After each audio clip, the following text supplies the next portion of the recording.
اگر کسی شخص نے پہلی رکعت کے اندر ہی سورہ ناس پڑھ لی تو اب اگلی رکعت کے اندر کون سی صورت پڑھے گا؟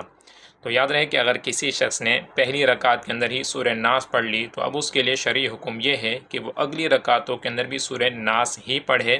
پیچھے والی صورتیں پڑھنے کی اجازت نہیں ہے۔ وجہ اس کی یہ ہے کہ اگر وہ سورہ ناس سے پیچھے والی صورتیں سورہ فلق ہو گئی، سورہ اخلاص یا سورہ لہب یا کوئی اور بھی صورت پیچھے سے پڑھتا ہے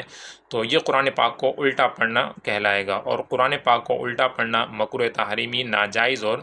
گناہ ہے۔ اس لیے اب اس کے لیے حکم یہ ہے کہ اگلی یعنی 4 رکعت ہو یا 2 رکعت ہو تو ان کے اندر اسی صورت کی ہی تکرار کرے، اور ایسی صورت میں یہ کراہت بھی نہیں آئے گی، یعنی مکروہ بھی نماز نہیں ہوگی۔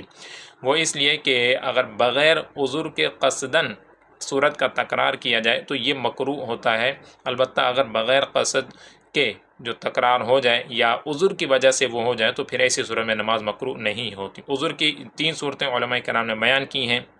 مثلا ایک صورت یہی ہے کہ اگر پہلی رکعت کے اندر ہی سورہ ناس پڑھ لی تو اب اگلی رکعتوں کے اندر بھی یہی پڑھے گا، تو ایسی صورت میں یہ چونکہ یہ عذر ہے کہ اگر پیچھے آئے گا تو یہ مکروہ تحریمی کا ارتکاب ہوگا، تو اب حکم ہے کہ پھر اسی صورت کو ہی اگلی رکعتوں کے اندر بھی پڑھے۔ دوسری اس کی صورت یہ ہے کہ کسی شخص کو ایک ہی صورت یاد ہے تو اس کے لیے بھی حکم یہ ہے کہ پھر وہ اسی صورت کا تکرار کرے، ایسی صورت میں اس کی نماز بھی مکروہ نہیں ہوگی۔ اور تیسری صورت یہ ہے کہ غلطی سے کوئی صورت مثال کے طور پر سورہ کافرون پڑھ لی اور اگلی رکعت کے اندر بھی پھر وہ غلطی سے، یعنی جو پچھلی رکعت میں سورہ کافرون پڑھی تو اگلی رکعت کے اندر بھی غلطی سے وہی صورت اس کے زبان سے نکل گئی، تو اب شرعی حکم یہ ہے کہ وہ اسے ہی پڑھے، ایسی صورت میں بھی نماز مکروہ نہیں ہوگی۔ تو خلاصہ کلام یہی ہے کہ اگر غلطی سے سورہ ناس پڑھ لی پہلی رکعت کے اندر تو اب اگلی رکعتوں کے اندر بھی اسی کو پڑھنا، پیچھے آنے کی اجازت نہیں ہے۔ دوسرا سوال یہ ہے کہ کسی کو تحفہ دے کر واپس لینا شرعاً کیا حکم رکھتا ہے؟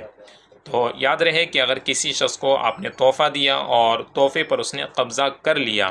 تو اب ایسی صورت میں تحفہ واپس لینا یہ مکروہ تحریمی، ناجائز اور گناہ ہے، اور شرعاً یہ قبیح فعل ہے، حتیٰ کہ حدیث پاک کے اندر اس کو اس چیز سے تعبیر کیا گیا ہے کہ یہ تحفہ دے کر واپس لینا یہ ایسا ہے جیسے کہ کتا یعنی الٹی کر کے اس کو چاٹ لے۔ تو اگر آپ نے کسی کو تحفہ دے دیا ہے تو پھر تحفہ واپس نہیں لینا چاہیے۔